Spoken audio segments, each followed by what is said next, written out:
ಏನೇ ಮಾಡಿ ಅಧಿಕಾರ ದುರ್ಬಳಕೆ ಮಾಡಿ ಕಾನೂನು ಬಾಹಿರವಾಗಿ ಜನ ಆಯ್ಕೆ ಮಾಡಿರುವ ಈ ಸರ್ಕಾರವನ್ನ ಬುಡಮೇಲು ಮಾಡಬೇಕು ಅಂತೇಳಿ ಡೆಲ್ಲಿಯಲ್ಲಿ ಕೂತ್ಕೊಂಡು ಪಿತೂರಿಯನ್ನ ಮಾಡಿ ಅದರ ಮುಂದುವರೆದ ಭಾಗವಾಗಿ ಇವತ್ತು ಒಂದು ಕಡೆ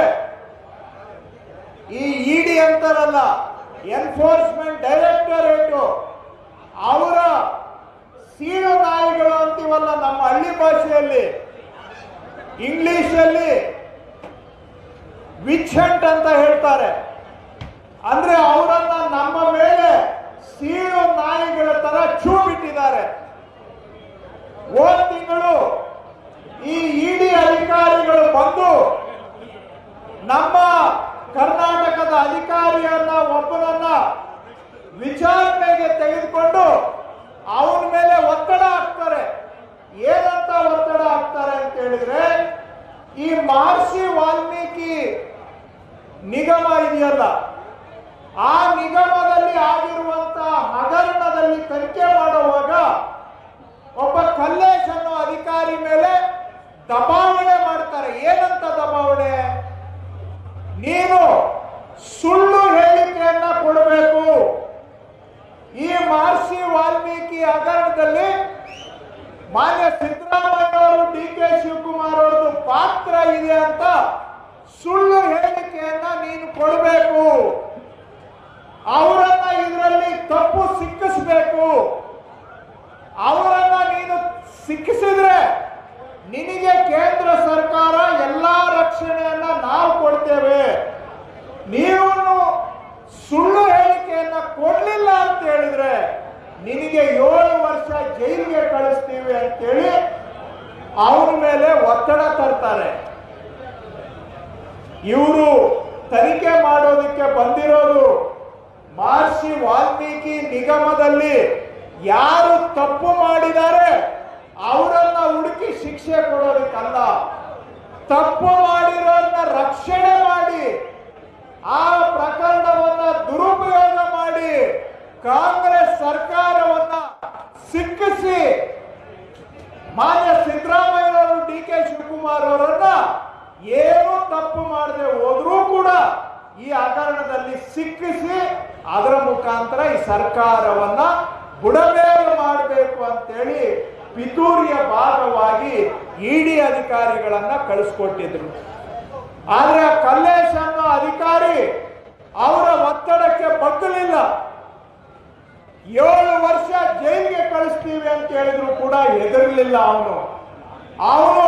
ಈ ತರ ಇಡಿ ಅಧಿಕಾರಿ, ಅವನು ಬನ್ಸಲ್ ಅನ್ನುವಂತ ವ್ಯಕ್ತಿ, ಇನ್ನೊಬ್ಬ ಕಣ್ಣನ್ ಅನ್ನುವಂತ ವ್ಯಕ್ತಿ ನನ್ನ ಮೇಲೆ ಸುಳ್ಳು ಹೇಳಿಕೆ ಕೊಡೋದಕ್ಕೆ ಒತ್ತಡ ಹಾಕಿದ್ದಾರೆ ಅಂತೇಳಿ ಅವನಿವತ್ತು ಪೊಲೀಸ್ ಸ್ಟೇಷನ್ ಅಲ್ಲಿ ಇಡಿ ಅಧಿಕಾರಿಗಳ ಮೇಲೆ ಕೇಸನ್ನ ದಾಖಲು ಮಾಡಿದ್ದಾನೆ. ಅದ್ರ ಮೇಲೆ ಈಗ ಕೋರ್ಟ್ ನಲ್ಲಿ ಕೇಸ್ ನಡೀತಾ ಇದೆ. ನಾನಿನ್ನ ಹೆಚ್ಚಿಗೆ ಹೇಳಲಿಕ್ಕೆ ಹೋಗೋದಿಲ್ಲ. ಆ ಮುಖಾಂತರ ಅಲ್ಲಿಗೆ ಉದ್ದೇಶ ಏನು ಅಂದ್ರೆ, ಏನೇ ಮಾಡಿ ಕಾಂಗ್ರೆಸ್ ಸರ್ಕಾರವನ್ನ ಸುಳ್ಳು ಕೇಸುಗಳಲ್ಲಿ ಸಿಕ್ಕಿಸಿ ಈ ಸರ್ಕಾರವನ್ನ ಕಿತ್ತಾಕೋದಕ್ಕೆ ಪಿತೂರಿಯ ಒಂದು ಭಾಗ.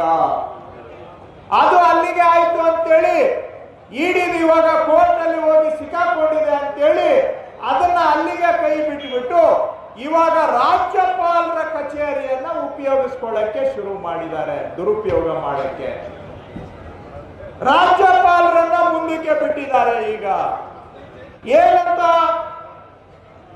ಏನು ತಪ್ಪು ಆಗದೇ ಇರುವಂತ ಮೂಡಾದಲ್ಲಿ ಮುಖ್ಯಮಂತ್ರಿಗಳಾದಂತ ಸಿದ್ದರಾಮಯ್ಯನವ್ರನ್ನ ಶಿಕ್ಷೋದಕ್ಕೋಸ್ಕರ ಇವತ್ತು ರಾಜ್ಯಪಾಲರ ಕಚೇರಿ ಮುಖಾಂತರ ಆಪರೇಷನ್ ಮಾಡ್ತಾ ಇದ್ದಾರೆ ಬಿಜೆಪಿ ಅವರು. ಇದರಲ್ಲಿ ಮುಖ್ಯ ಪಾತ್ರ ನಮ್ಮ ಕರ್ನಾಟಕದಿಂದ ಗೆದ್ದು ಹೋಗಿ ಸೆಂಟ್ರಲ್ ಮಿನಿಸ್ಟರ್ ಆಗಿದ್ದಾರೆ ಪ್ರಹ್ಲಾದ್ ಜೋಶಿ ಅಂತ ಒಬ್ಬರು, ಇನ್ನೊಬ್ಬರು ನಮ್ಮ ಕುಮಾರಣ್ಣ ಅವರು. ಇವರಿಬ್ರು ಇವತ್ತು ಕೇಂದ್ರದಲ್ಲಿ ಮಂತ್ರಿಗಳಾಗಿದ್ದಾರೆ. ಕರ್ನಾಟಕಕ್ಕೆ ಏನಾದರೂ ಸೆಂಟ್ರಲ್ ಗವರ್ಮೆಂಟ್ ಇಂದ ಅನುಕೂಲ ಮಾಡಿಕೊಡೋಣ, ಕರ್ನಾಟಕಕ್ಕೆ ಒಂದು ಅಳಿಲು ಸೇವೆ ಮಾಡೋಣ ಅನ್ನೋದನ್ನ ಬಿಟ್ಟುಬಿಟ್ಟು ಇವರು ಇವತ್ತು ಸೆಂಟ್ರಲ್ ಗವರ್ಮೆಂಟ್ ಅಲ್ಲಿ ಮಿನಿಸ್ಟರ್ ಆಗಿರೋದು ಏನಕ್ಕೆ? ಕರ್ನಾಟಕಕ್ಕೆ ಒಳ್ಳೇದು ಮಾಡಕ್ಕಲ್ಲ, ಬರೀ ದ್ವೇಷ ಸಾಧನೆ ಮಾಡೋದಿಕ್ಕೆ, ಕರ್ನಾಟಕದಲ್ಲಿ ಕಾಂಗ್ರೆಸ್ ಸರ್ಕಾರವನ್ನ ಉರುಳಿಸಬೇಕು ಅಂತ ಬರೀ ಅದೇ ಕೆಲಸಕ್ಕೆ ಹೋಗಿ ಇವತ್ತು ಡೆಲ್ಲಿಯಲ್ಲಿ ಕೂತಿದ್ದಾರೆ ಇವರಿಬ್ಬರು. ಗವರ್ನರ್ ಕಚೇರಿಗೆ ಯಾರೋ ಒಬ್ಬರ ಕೈಲಿ ಒಂದು ಅರ್ಜಿ ಕೊಡಿಸ್ತಾರೆ. ಅವ್ರು ಯಾರಪ್ಪ ಅಂದ್ರೆ ಅವ್ರಿಗೆ ಸುಪ್ರೀಂ ಕೋರ್ಟ್ ಅವರು ಛೀಮಾರಿ ಹಾಕಿದ್ದಾರೆ. ಹಿಂಗೆ ಯಾವುದೋ ಒಂದು ಕೋರ್ಟ್ಗೆ ಕೇಸ್ ಹಾಕಿದ್ರು ಅಂತೇಳಿ ಕೋರ್ಟ್ ಅಲ್ಲಿ ಅವರು ಜುಲ್ಮಾನೆ ಕಟ್ಟಬೇಕು ಅಂತ ಅವ್ರಿಗೆ ಛೀಮಾರಿ ಹಾಕಿದ್ದಾರೆ. ಅಂತವರದ್ದು ಒಂದು ಅರ್ಜಿ ತಗೊಳ್ತಾರೆ ಇವರು. ಅರ್ಜಿ ತಗೊಂಡ್ಬಿಟ್ಟು ಈಗ ಸಿದ್ದರಾಮಯ್ಯನವ್ರ ಮೇಲೆ ನಿಮ್ಮ ಮೇಲೆ ಯಾಕೆ ನಾವು ಎನ್ಕ್ವೈರಿ ಮಾಡಬಾರ್ದು ಅಂತ ನೋಟಿಸ್ ಕೊಟ್ಟಿದ್ದಾರೆ. ಈಗ ಆಲ್ರೆಡಿ ನಮ್ಮ ಸರ್ಕಾರ ಆ ಮೂಡ ಪ್ರಕರಣದಲ್ಲಿ ಒಂದು ತನಿಖಾ ಆಯೋಗವನ್ನ ಒಬ್ಬ ಜಡ್ಜ್ ನೇತೃತ್ವದಲ್ಲಿ ನಾವು ನೇಮಕ ಮಾಡಿದ್ದೇವೆ. ಯಾರು ತಪ್ಪು ಮಾಡಿದ್ರೆ ಅವರಿಗೆ ಶಿಕ್ಷೆ ಆಗಲಿ ಅನ್ನುವಂತ ಸ್ಪಷ್ಟ ನಿಲುವನ್ನ ನಾವು ತಗೊಂಡಿದ್ದೇವೆ. ಇವರಿಗೆ ಆ ತನಿಖೆ ಬೇಕಾಗಿಲ್ಲ. ತಪ್ಪು ಆಗಿದೆಯಾ ಆಗಿಲ್ವಾ ಅನ್ನೋದು ಬೇಕಾಗಿಲ್ಲ. ತಪ್ಪು ಮಾಡಿದವರಿಗೆ ಶಿಕ್ಷೆ ಆಗೋದು ಬೇಕಾಗಿಲ್ಲ. ಇವ್ರಿಗೆ ಏನಾಗಬೇಕು, ಏನಾರ ಮಾಡಿ ಕಾಂಗ್ರೆಸ್ ಸರ್ಕಾರವನ್ನ ಕಿತ್ತಾಕ್ಬೇಕು, ಬುಡಮೇಲ್ ಮಾಡಬೇಕು. ಯಾವ ಕಾಂಗ್ರೆಸ್ ಸರ್ಕಾರ? ಕರ್ನಾಟಕದ 6.5 ಕೋಟಿ ಜನ ಯಾರು ಆಯ್ಕೆ ಮಾಡಿ 136 ಸೀಟ್ ಕೊಟ್ಟು ಇವತ್ತು ವಿಧಾನಸೌಧದಲ್ಲಿ ಕೂಡಿಸಿದಾರಲ್ಲ, ಕರ್ನಾಟಕದ ಜನ ಕೂಡಿಸಿರೋ ಸರ್ಕಾರವನ್ನ ಕಿತ್ತಾಕ್ಬೇಕು. ಯಾಕೆ ಕಿತ್ತಾಕ್ಬೇಕು ಅಂತ ಹೇಳಿದ್ರೆ, ಇವತ್ತು ಸಿದ್ದರಾಮಯ್ಯವರು ನಮ್ಮ ಮುಖ್ಯಮಂತ್ರಿ ಇದ್ದಾರೆ, ಡಿ.ಕೆ. ಶಿವಕುಮಾರ್ ಅವರು ಉಪಮುಖ್ಯಮಂತ್ರಿ ಇದ್ದಾರೆ. ನಮ್ಮ ಸರ್ಕಾರ ಇವತ್ತು ಸಿದ್ದರಾಮಯ್ಯನವರ ನೇತೃತ್ವದಲ್ಲಿ ನಮ್ಮ ಕರ್ನಾಟಕಕ್ಕೆ ನ್ಯಾಯ ಬೇಕು ಅಂತ ನಾವು ಹೋರಾಟ ಮಾಡ್ತಾ ಇದ್ದೇವೆ. ಸೆಂಟ್ರಲ್ ಗವರ್ಮೆಂಟ್ ಕರ್ನಾಟಕಕ್ಕೆ ಅನ್ಯಾಯ ಮಾಡ್ತಾ ಇದೆ ಅಂತ ನಾವು ಧ್ವನಿ ಎತ್ತಿದ್ದೇವೆ. ಯಾವ ರೀತಿ ಅನ್ಯಾಯ ಮಾಡ್ತಾ ಇದೆ? ಹೋದ ವರ್ಷ ನಮ್ಮ ರಾಜ್ಯದಲ್ಲಿ ಬರಗಾಲ ಬಂದಿತ್ತು. 223 ತಾಲೂಕಿನಲ್ಲಿ ಬರ ಇತ್ತು. ನಾವು ಸೆಂಟ್ರಲ್ ಗವರ್ಮೆಂಟ್ಗೆ ನಮ್ಮ ರಾಜ್ಯದ ರೈತರಿಗೆ ಪರಿಹಾರ ಕೊಡಬೇಕು ಅಂತ ಮನವಿ ಕೊಟ್ರೆ ನಮಗೆ ಬಿಡಿಗಾಸು ಕೂಡ ಕೊಡಲಿಲ್ಲ ಸೆಂಟ್ರಲ್ ಗವರ್ಮೆಂಟ್ನವರು. ಆ ಸಂದರ್ಭದಲ್ಲಿ ನಾವು ಡೆಲ್ಲಿಯಲ್ಲಿ ಹೋಗಿ ಪಾರ್ಲಿಮೆಂಟ್ ಎದುರುಗಡೆ ಇಡೀ ಗವರ್ಮೆಂಟ್ ನಮ್ಮ ಕರ್ನಾಟಕದ ರೈತರ ಪರವಾಗಿ ಬೀದಿಗೆ ಇಳಿದು ಹೋರಾಟ ಮಾಡಿದಂತಹದ್ದು ಕಾಂಗ್ರೆಸ್ ಸರ್ಕಾರ ನಮ್ಮ ರಾಜ್ಯದ ರೈತರ ಪರವಾಗಿ. ಆದರೂ ನಮಗೆ ಬಿಡಿಗಾಸು ಕೊಡಲಿಲ್ಲ. ಆವಾಗ ಸಿದ್ದರಾಮಯ್ಯನವರ ನೇತೃತ್ವದಲ್ಲಿ, ಡಿ.ಕೆ. ಶಿವಕುಮಾರ್ ನೇತೃತ್ವದಲ್ಲಿ ನಾವು ಒಂದು ಐತಿಹಾಸಿಕ ತೀರ್ಮಾನ ಮಾಡಿ ಸೆಂಟ್ರಲ್ ಗವರ್ಮೆಂಟ್ ವಿರುದ್ಧ ಸುಪ್ರೀಂ ಕೋರ್ಟ್ ಅಲ್ಲಿ ಕೇಸನ್ನು ಹಾಕುವಂತ ಧೈರ್ಯ ಕರ್ನಾಟಕ ಸರ್ಕಾರ ಮಾಡಿತ್ತು. ಆವತ್ತು ಸುಪ್ರೀಂ ಕೋರ್ಟ್ಗೆ ಎಳೆದ್ವಿ ಸೆಂಟ್ರಲ್ ಗವರ್ಮೆಂಟ್ ಅನ್ನ. ಯಾರ ಪರವಾಗಿ? ಕರ್ನಾಟಕದ ರೈತರ ಪರವಾಗಿ ಸುಪ್ರೀಂ ಕೋರ್ಟ್ ಅಲ್ಲಿ ಕೇಸನ್ನು ಹಾಕಿದ್ವಿ ನಾವು ಸೆಂಟ್ರಲ್ ಗವರ್ಮೆಂಟ್ ಮೇಲೆ. ಇಲ್ಲಿವರೆಗೂ ಯಾರು ಆ ಧೈರ್ಯ ಮಾಡಿರ್ಲಿಲ್ಲ. ಆ ಧೈರ್ಯ ಮಾಡಿದ್ದು ಕರ್ನಾಟಕದ ರೈತರ ಪರವಾಗಿ ಕೆಚ್ಚೆದೆಯ ಹೋರಾಟವನ್ನ ಮಾಡಿದ್ದು ಕಾಂಗ್ರೆಸ್ ಸರ್ಕಾರ, ಸಿದ್ದರಾಮಯ್ಯನವರು, ಶಿವಕುಮಾರ್ ಅವರ ನೇತೃತ್ವದಲ್ಲಿ. ನಾವು ಸುಮ್ಮನೆ ಕೂಡಲಿಲ್ಲ. ಅವರು ಬಿಡಿಗಾಸು ಕೊಡ್ಲಿಲ್ಲ ಅಂತೇಳಿ ನಾವು ಕೈ ಕಟ್ಕೊಂಡು ಕೂರ್ಲಿಲ್ಲ. ಅವರು ಮುಂದೆ ಹೋಗಿ ಮನವಿ ಮಾಡಿದ್ವಿ, ನಮಸ್ಕಾರ ಹಾಕಿದ್ವಿ. ಆದ್ರೆ ನಮ್ಮ ಗೌರವಕ್ಕೆ ಯಾವಾಗ ಗೌರವ ಸಿಗಲಿಲ್ಲ, ನಮ್ಮ ರೈತರಿಗೆ ಪರಿಹಾರ ಕೊಡ್ಲಿಲ್ಲ ಅವರು. ನಾವು ಸುಮ್ಮನೆ ಕೊಡ್ಲಿಲ್ಲ, ಸುಪ್ರೀಂ ಕೋರ್ಟ್ಗೆ ಹೋಗಿ ಹೋರಾಟ ಮಾಡಿದ್ವಿ.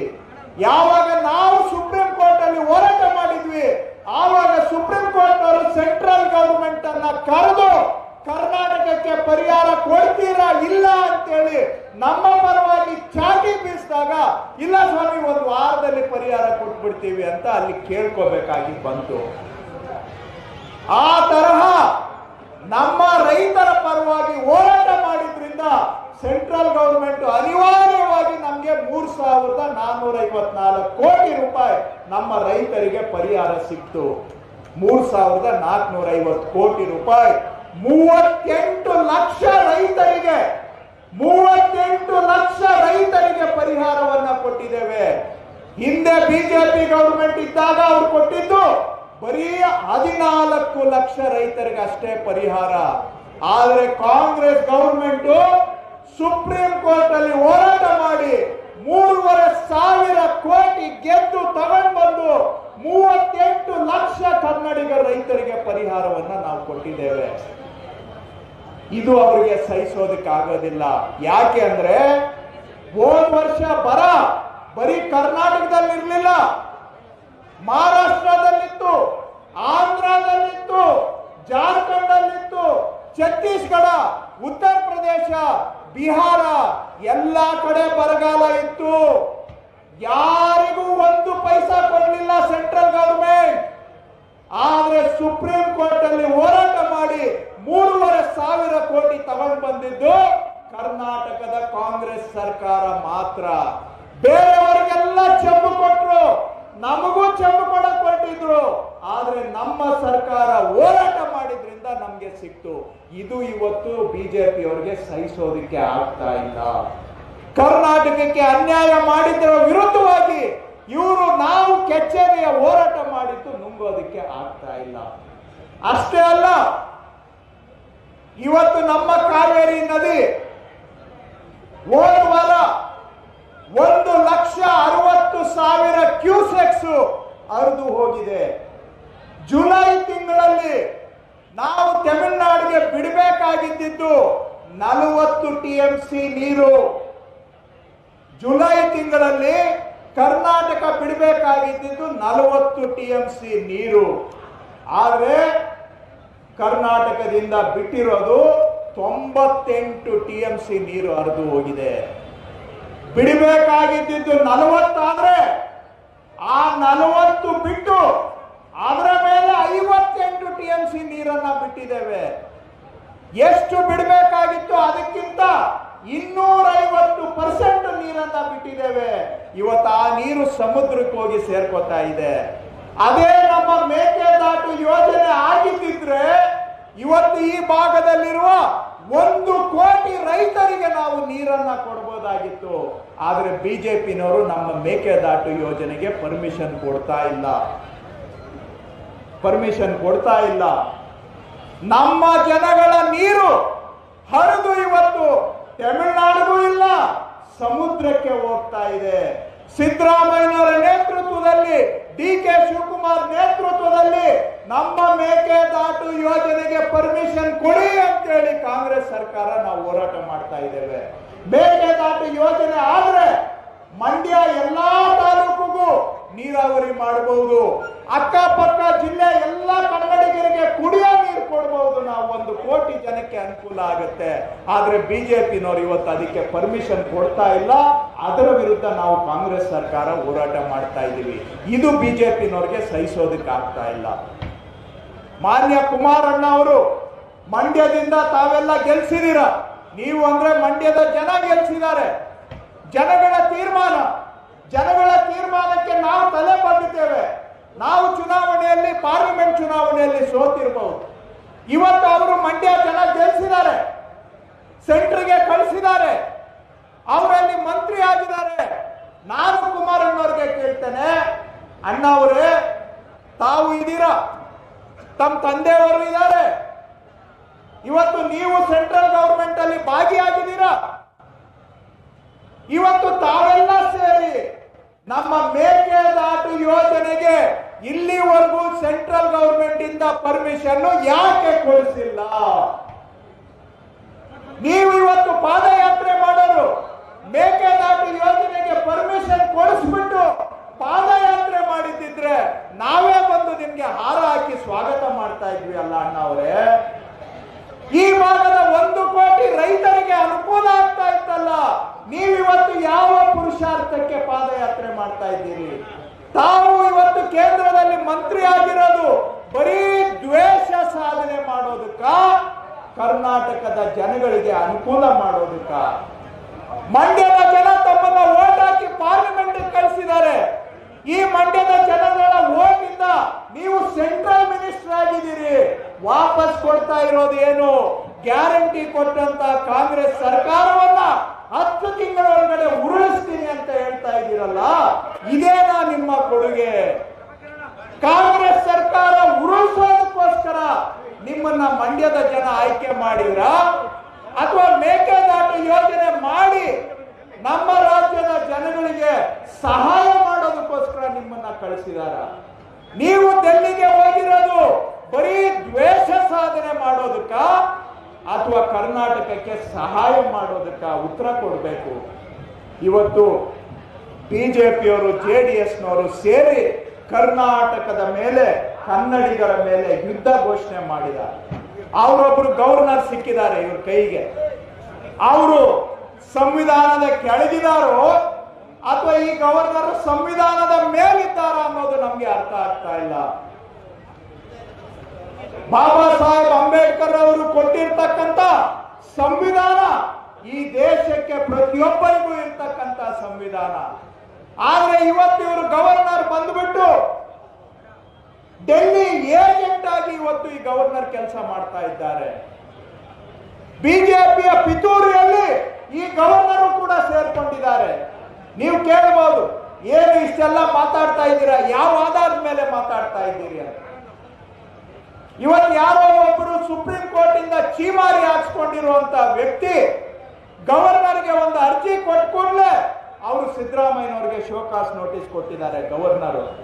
ಆದ್ರೆ ಇದೇ ಗವರ್ನರ್ ಹತ್ರ ಬಿಜೆಪಿಯ ಮಂತ್ರಿಗಳಾಗಿದ್ದಂತ ಜನಾರ್ದನ್ ರೆಡ್ಡಿ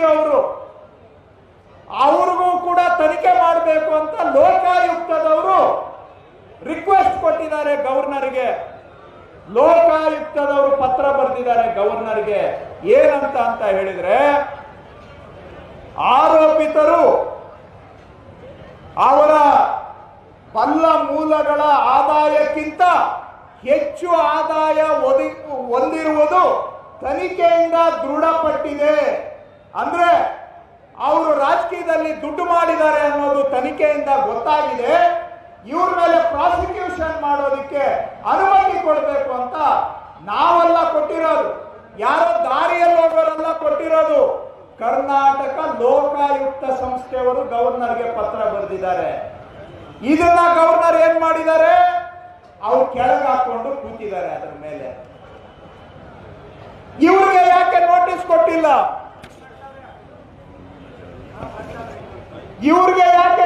ಕೊಟ್ಟಿಲ್ಲ? ಅದೇ ತರ ಬಿಜೆಪಿಯಲ್ಲಿ ಮನಿಷ್ಠರಾಗಿದ್ದಂತ ಶಶಿಕಲಾ ಜೊಲ್ಲೆ ಅನ್ನುವಂಥವ್ರು, ಅವರು ಬಡವರಿಗೆ ಈ ಅಂಗನವಾಡಿಯಲ್ಲಿ ಮೊಟ್ಟೆ ಕೊಡ್ತಾರಲ್ಲ, ಆ ಒಂದು ಮೊಟ್ಟೆಯಲ್ಲಿ ₹1 ಕಮಿಷನ್ ಹೊಡೆಯೋದ್ರಲ್ಲಿ ಸಿಕ್ಕಾಕೊಂಡಿದ್ದಾರೆ. ಅರ್ಥ ಆಯ್ತಾ ನಾನು ಹೇಳೋದು? ಈ ಅಂಗನವಾಡಿಯಲ್ಲಿ ಮೊಟ್ಟೆ ಕೊಡ್ತಾರೆ ತಾಯಿಗೆ, ಮಕ್ಕಳಿಗೆ. ಆ ಮೊಟ್ಟೆ ಸಪ್ಲೈ ಮಾಡುವಾಗ ಒಂದು ಮೊಟ್ಟೆಗೆ ₹1 ಲಂಚ ಕೊಡಬೇಕು ಅವ್ರಿಗೆ ಅಂತೇಳಿ 25 ಲಕ್ಷ ಅಡ್ವಾನ್ಸ್ ಕೂಡ ತಗೊಂಡಿದ್ದಾರೆ ಅವರ ತಮ್ಮ. ಅದನ್ನು ಕೂಡ ಲೋಕಾಯುಕ್ತದವರು ಗವರ್ನರ್ಗೆ ಪತ್ರ ಬರೆದಿದ್ದಾರೆ, ಇವ್ರ ಮೇಲೆ ತನಿಖೆ ಮಾಡಬೇಕು, ಪರ್ಮಿಷನ್ ಕೊಡಿ ಅಂತ. ಇನ್ನೊಬ್ಬರು ಮುರುಗೇಶ್ ನಿರಾಣಿ ಅಂತ, ಅವ್ರ ಮೇಲೆ ಕೂಡ ತನಿಖೆ ಮಾಡಬೇಕು, ಅನುಮತಿ ಕೊಡಿ ಅಂತ ಗವರ್ನರ್ಗೆ ಪತ್ರ ಬರೆದಿದ್ದಾರೆ. ಆದ್ರೆ ಗವರ್ನರು ಅವೆಲ್ಲವುಗಳನ್ನು ತಗೊಂಡು ಕೆಳಗಡೆ ಹಾಕೊಂಡು ಭದ್ರವಾಗಿ ಅದರ ಮೇಲೆ ಕೂತಿದ್ದಾರೆ. ಇವೆಲ್ಲ ಕೆಲವು ಗವರ್ನರ್ಗೆ ಬಂದು 2 ವರ್ಷ ಆಗಿದೆ, ಇಲ್ಲಿವರೆಗೂ ಅವ್ರಿಗೆ ನೋಟಿಸ್ ಇಲ್ಲ. ಆದ್ರೆ ಸಿದ್ದರಾಮಯ್ಯನವರ ಮೇಲೆ ಮಾತ್ರ ಬೆಳಿಗ್ಗೆ 11:30ಗೆ ಕೊಟ್ಟಿದ್ದ ಅರ್ಜಿಗೆ ರಾತ್ರಿ 9 ಗಂಟೆಗೆ ನೋಟಿಸ್ ಇಶ್ಯೂ ಮಾಡ್ತಾರೆ. ಈಗ ಹೇಳಿ, ಈ ಗವರ್ನರು ಸಂವಿಧಾನದ ಕೆಳಗಿದ್ದಾರೆ, ಸಂವಿಧಾನದ ಮೇಲೆ ಇದ್ದಾರೆ? ಈ ತರಹ ಇವರು ಎಲ್ಲರೂ ಸೇರಿ ಒಟ್ಟಾರೆ ಅವ್ರ ಉದ್ದೇಶ ಏನು ಅಂದ್ರೆ, ಕನ್ನಡಿಗರ ಧ್ವನಿಯನ್ನ ಅಡಗಿಸಬೇಕು. ಕರ್ನಾಟಕದ ಪರವಾಗಿ ಹೋರಾಟ ಮಾಡ್ತಾ ಇರುವಂತಹ ಸಿದ್ದರಾಮಯ್ಯನವ್ರನ್ನ, DK ಶಿವಕುಮಾರ್ನ, ಇವ್ರ ಸರ್ಕಾರವನ್ನ ಕಿತ್ತಾಕ್ಬೇಕು. 136 ಸೀಟು ಕೊಟ್ಟಿರ್ತಕ್ಕಂಥ ಕನ್ನಡಿಗರ ಜನ ಏನಿದ್ದಾರೆ, ಅವರ ಸರ್ಕಾರವನ್ನ ಕಿತ್ತಾಕ್ಬೇಕು ಅಂತ ಇವತ್ತು ಬಿಜೆಪಿಯವರು, JDS ಅವರು ಸೇರಿ ಪಿತೂರಿ ಮಾಡಿ ರಾಜ್ಯದಲ್ಲಿ ಇವತ್ತು 12 ಜಿಲ್ಲೆಗಳಲ್ಲಿ ಪ್ರವಾಹ ಇದೆ. ರೈತರು ತೊಂದರೆಯಲ್ಲಿದ್ದಾರೆ. ಜನಗಳ ಕಷ್ಟ ನೋಡೋದು ಬಿಟ್ಟು, ನಾಚಿಕೆ ಮಾನ ಮರ್ಯಾದೆ ಬಿಟ್ಬಿಟ್ಟು ಅಧಿಕಾರದ ದಾಹಕ್ಕಾಗಿ ಹೋರಾಟ ಮಾಡ್ತಾ ಇದ್ದಾರೆ. ಇವ್ರಿಗೆ, ಬಿಜೆಪಿಯವರಿಗೆ, ದಳದವರಿಗೆ ಅವ್ರಿಗೆ ಬೇಕಾಗಿರೋದು ಇಷ್ಟೇ, ಏನೇ ಆದರೂ ಕೂಡ ಅವ್ರಿಗೆ ಅಧಿಕಾರ ಬೇಕು. ಅಧಿಕಾರ ಇಲ್ಲ ಅಂತ ಹೇಳಿದ್ರೆ ಈ ಮೀನನ್ನ ಎತ್ತಿ ನೀರಿಂದ ಹೊರಗೆ ಹಾಕಿದ್ರೆ ಹೆಂಗೆ ಚಡಪಡಿಸ್ತದೆ. ಇವತ್ತು ಬಿಜೆಪಿಯವರು JDS ಅವರ ಪರಿಸ್ಥಿತಿ ಕರ್ನಾಟಕದಲ್ಲಿ ಸರ್ಕಾರ ಇದೆ ಹಂಗಾಗೋಗಿದೆ. ಆದ್ರೆ ಪಾಪ JDS ಅವ್ರಿಗೆ ಗೊತ್ತಿಲ್ಲ, ಈ ಬಿಜೆಪಿ ಇದೆಯಲ್ಲ ಇದು ಒಂಥರ ಈ ಕಾಡಿನಲ್ಲಿ ಹೆಬ್ಬಾವಿದ್ದಂಗೆ ಸುಮ್ಮನೆ ಬಾಯಿ ತಕೊಂಡು ಕೂತಿರ್ತದೆ. ಆ ಮೊಲ ಗಿಲ ಅಲ್ಲಿ ಓದ್ತಾ ಇದ್ರೆ ಆ ಮೊಲ ತಾನಾಗಿ ತಾನು ಬಂದು ಈ ಹೆಬ್ಬಾವಿನ ಬಾಯಿಯೊಳಕ್ಕೆ ಹಿಂಗೆ ಕೂತ್ಕೋಬೇಕು. ಆವಾಗ ಏನ್ ಮಾಡ್ತದೆ, ಹೆಬ್ಬಾವು ಲಬಕ್ಕಂತ ಹಿಂಗೆ ಮುಚ್ಕೊಂಡು ನುಂಗ್ಕೋತದೆ. JDS ಅವ್ರಿಗೂ ಬಿಜೆಪಿನವರು ಅದೇ ಮಾಡಕ್ ಹೊರಟವ್ರೆ. ಈ JDS ಬೆಲ್ಟಲ್ಲಿ ಪಾದಯಾತ್ರೆ ಮಾಡಿ JDS ಕಾರ್ಯಕರ್ತರನ್ನೆಲ್ಲ ತೆಗೆದು ಬಿಜೆಪಿ ಜೋಬಳಿಗೆ ಹಾಕೊಂಡು JDSನೇ ಕೊನೆಗೆ ನಿರ್ಣಯ ಮಾಡ್ತಾರೆ. ಹೆಂಗೆ ಭಸ್ಮಾಸುರ ಅಲ್ಲಿ ಮೋಹಿನಿ ನೃತ್ಯಕ್ಕೆ ಸಿಕ್ಕಾಕೊಂಡು ತನ್ನ ತಲೆ ಮೇಲೆ ತಾನೇ ಕೈ ಇಟ್ಕೊಂಡು ಭಸ್ಮ ಆಗೋದ್ನಲ್ಲ, ಈ ಪ್ರಹ್ಲಾದ್ ಜೋಶಿ ಅವರ ಸ್ಕೆಚ್ ಹೆಂಗಿದೆ ಅಂತ ಹೇಳಿದ್ರೆ, ಕುಮಾರಣ್ಣನ ಮುಂದಕ್ಕೆ ಬಿಟ್ಬಿಟ್ಟು ಆ JDS ನ ಕಾರ್ಯಕರ್ತರನ್ನೆಲ್ಲ ಎಳೆದು ಬಿಜೆಪಿ ಬ್ಯಾನರ್ ಕೆಳಗಡೆ ಹಾಕೊಂಡು ನಾಳೆ ಅರ್ಧ ಜನ JDS ಕಾರ್ಯಕರ್ತರೆಲ್ಲ ಬಿಜೆಪಿಗೆ ಹೊರಟೋಗ್ಬೇಕು. ಆವಾಗ ಕುಮಾರಣ್ಣ ಪರಿಸ್ಥಿತಿ ಏನಾಗುತ್ತೆ, ಬಿಜೆಪಿ ಅವರು ಹೇಳ್ದಂಗೆ ಕೇಳ್ಕೊಂಡಿರ್ತಾರೆ. ಹಿಂಗೆ ಸ್ಕೆಚ್ ಹಾಕಿದ್ದಾರೆ. ಅವ್ರದ್ದೇನ ಇರ್ಲಿ, ಅವ್ರ ರಾಜಕೀಯ ನನಗೆ ಬೇಕಾಗಿಲ್ಲ ಇವತ್ತು, ಆದ್ರೆ ಹುಷಾರಾಗಿರಿ ಅಂತ ನಾನು ಅಷ್ಟೇ ಹೇಳ್ತೇನೆ. ಆದ್ರೆ ಇವತ್ತು ಜನಗಳಿಂದ ಆಯ್ಕೆ ಆಗಿರೋ ಸರ್ಕಾರವನ್ನು ಉರುಳಿಸ್ಲಿಕ್ಕೆ ಹೊರಟಿರೋದು ಸಂವಿಧಾನಕ್ಕೆ ಅಪಚಾರ ಮತ್ತು ಅಷ್ಟೇ ಅಲ್ಲ, ಪ್ರಜಾಪ್ರಭುತ್ವವನ್ನೇ ಬುಡಮೇಲು ಮಾಡೋದಕ್ಕೆ ಹೊರಟಿದ್ದಾರೆ. ನಾವು ಈ ಎಲ್ಲ ವಿಷಯ ನಿಮಗೆ ತಿಳಿಸ್ಬೇಕು ಅಂತೇಳಿ ಇವತ್ತು ಕಾಂಗ್ರೆಸ್ನವರು, ಯಾಕೆಂದ್ರೆ ನಾವು ವಿಷಯಗಳು ಹೇಳಿಲ್ಲ ಅಂದ್ರೆ ಇವತ್ತು ಕಾಲ ಹೆಂಗಿದೆ ಅಂದ್ರೆ ಬಾಯಿ ಬಡಕರದೇ ಕಾಲ. ಅವರು ಬಡ ಬಡ ಬಡ ಬಡ ಬಡ ಅಂತ ಬಾಯಿ ಬಡಿತಾ ಇದ್ರೆ ಹೌದೇನೋ ಅನ್ಕೊಂಡ್ಬಿಡ್ಬೇಕು. ಇಲ್ಲಿ ಏನು ಇಲ್ಲದೆ ಹೋದ್ರು ಕೂಡ ಎಲ್ಲ ಬರೀ ಬಾಯಿ ಮಾತಲ್ಲೇ ಬ್ರಹ್ಮಾಂಡ ತೋರಿಸ್ಬಿಡ್ತಾರೆ ಅವರು. ಹಾಗಾಗಿ ಜನಗಳಿಗೆ ಒಂದು ಆಂದೋಲನದ ಮುಖಾಂತರ ಜಾಗೃತರನ್ನಾಗಿ ಮಾಡಬೇಕು. ಕನ್ನಡಿಗರಿಂದ ಆಯ್ಕೆ ಆಗಿರೋ ಸರ್ಕಾರ ಬುಡಮೇಲು ಮಾಡೋದು ಅಂತ ಪಿತೂರಿಯ ವಿರುದ್ಧ ಹೋರಾಟ ಮಾಡಬೇಕು ಅಂತೇಳಿ ಕಾಂಗ್ರೆಸ್ ಪಕ್ಷದ ವತಿಯಿಂದ ಈ ಜನಾಂದೋಲನ ಕಾರ್ಯಕ್ರಮವನ್ನು ನಾವು ಹಮ್ಮಿಕೊಂಡಿದ್ದೇವೆ. ನಾನು ತಮ್ಮಲ್ಲಿ ಇಷ್ಟೇ ಮನವಿ ಮಾಡೋದು, ಯಾರು ತಪ್ಪು ಮಾಡಿದ್ರೆ ಅವ್ರಿಗೆ ಶಿಕ್ಷೆ ಆಗಲಿ, ಆ ವಿಷಯದಲ್ಲಿ ನಮ್ದು ಇನ್ನೊಂದಿಲ್ಲ. ಆದ್ರೆ ಕೇವಲ ರಾಜಕೀಯ ದುರ್ಲಾಭಕ್ಕೋಸ್ಕರ, ಅಧಿಕಾರಕ್ಕೋಸ್ಕರ ಈ ದ್ವೇಷ ಸಾಧನೆ ಮಾಡೋದ್ರಿಂದ ಬಡವರ ಹೊಟ್ಟೆ ತುಂಬೋದಿಲ್ಲ, ಬಡವರ ಹೊಟ್ಟೆ ತುಂಬೋದಿಲ್ಲ. ನಾನು JDS ಅವ್ರಿಗೆ ಬಿಜೆಪಿ ಅವ್ರಿಗೆ ಹೇಳೋದಿಷ್ಟೇ, ಈ ದ್ವೇಷ ಸಾಧನೆ ಬಿಡಿ. ಸೆಂಟ್ರಲ್ ಅಲ್ಲಿ ನಿಮ್ ಸರ್ಕಾರ ಇದೆ, ನಮ್ಮ ಮೇಕೆದಾಟು ಯೋಜನೆಗೆ ಅವಕಾಶ ಮಾಡಿಕೊಡಿ, ಅಪ್ಪರ್ ಭದ್ರಾ ಯೋಜನೆಗೆ ದುಡ್ಡು ಕೊಡಿ, ಕರ್ನಾಟಕಕ್ಕೆ ನ್ಯಾಯ ಕೊಡಿ, ಕರ್ನಾಟಕಕ್ಕೆ ಅನ್ಯಾಯ ಮಾಡೋದನ್ನ ಬಿಡಿ, ಕರ್ನಾಟಕಕ್ಕೆ ಸಹಾಯ ಮಾಡಿ. ಜನ ನಿಮ್ಗೆ ಅವಾಗ ಆಶೀರ್ವಾದ ಮಾಡ್ತಾರೆ. ಅದು ಬಿಟ್ಟು ಜನಗಳಿಂದ ಆಯ್ಕೆ ಆಗಿರುವಂತ ಈ ಸರ್ಕಾರ ಬುಡಮೇಲು ಮಾಡುವಂತ ಈ ಪಿತೂರಿಯನ್ನ ನಮ್ಮ ಕನ್ನಡಿಗರು ಸಹಿಸೋದಿಲ್ಲ. ನೀವು ಏನನ ಇದೇ ತರ ಈ ಸರ್ಕಾರವನ್ನ ಬುಡಮೇಲು ಮಾಡತಕ್ಕಂತ ಪಿತೂರಿ ಮುಂದುವರಿಸಿದ್ರೆ ಕನ್ನಡಿಗರು ಬೀದಿಗೆ ಇಳಿದು ನಮ್ಮ ಸರ್ಕಾರವನ್ನ ಉಳಿಸ್ಕೊಳ್ತಕ್ಕಂತ ಹೋರಾಟಕ್ಕೆ ಮುಂದಾಗ್ತಾರೆ ಅನ್ನುವಂತ ಎಚ್ಚರಿಕೆಯನ್ನ ಈ ಸಂದರ್ಭದಲ್ಲಿ ಕೊಡ್ಲಿಕ್ಕೆ ಬಯಸ್ತೇನೆ. ತಮ್ಗೆಲ್ಲರಿಗೂ ನಮಸ್ಕಾರ. ತಮ್ಮ ಮನದಾಳದ ಮಾತುಗಳನ್ನ ನಮ್ಮೊಂದಿಗೆ ಹಂಚಿಕೊಂಡಂತಹ ಕಂದಾಯ ಸಚಿವರಾದಂತಹ ಶ್ರೀ ಕೃಷ್ಣ ಬೈರೇಗೌಡ ಸರ್ ಅವರಿಗೆ